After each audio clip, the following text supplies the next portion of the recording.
वडोदरा शहर के उंडेरा इलाके से ये खबर सामने आ रही है, जहां पर एक निजी कंपनी में काम करने वाले 2 कर्मचारियों को बिजली का करंट लगा, जिसके चलते एक कर्मचारी की घटनास्थल पर ही मौत हो गई।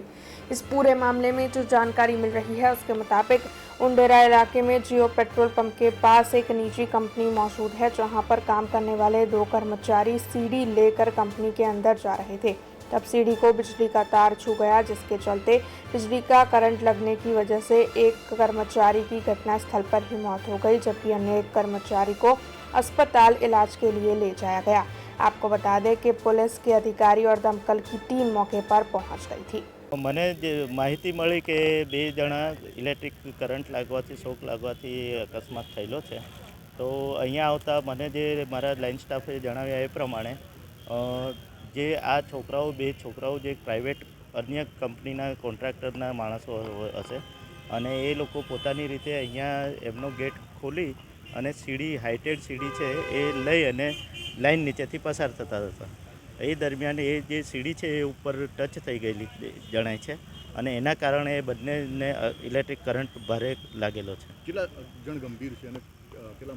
એક જણની માહિતી એવી છે કે એને હોસ્પિટલ લઈ ગયા છે, એ થોડા ક્રિટિકલ છે અને એકનું મૃત્યુ થયેલું છે। બંને ક્યાંના રહેવાસી છે?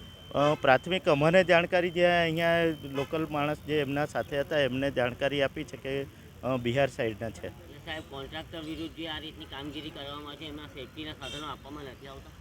આ અમારા કોન્ટ્રાક્ટર જ છે જ નહીં, આ અલગ કંપની જે કોઈ પાછળ કામ કરે છે એના છે, એટલે અમને એ ખબર નથી કે એમણે શું કર્યું છે। સેફટીના સાધનો ના આપવાને કારણે આ બનાવ બન્યો એવું લાગી શકે? એકચ્યુઅલી તો જે લાઇન ઉપરથી પસાર થતી એ એમને ધ્યાન નથી રાખ્યું અને સીડી ઊંચી કરીને જતા હતા એ લાઇન ટચ થઈ ગઈ। સેફટીના સાધનોમાં શૂઝ હોય પણ આ જે 11,000નો લાઇનનો વોલ્ટેજ છે એટલે એ શૂઝ હોય તો પણ કરંટ તો લાગે છે। अब खबरों से लगातार अपडेट रहना हुआ आसान। BRG न्यूज आपके मोबाइल स्क्रीन पर।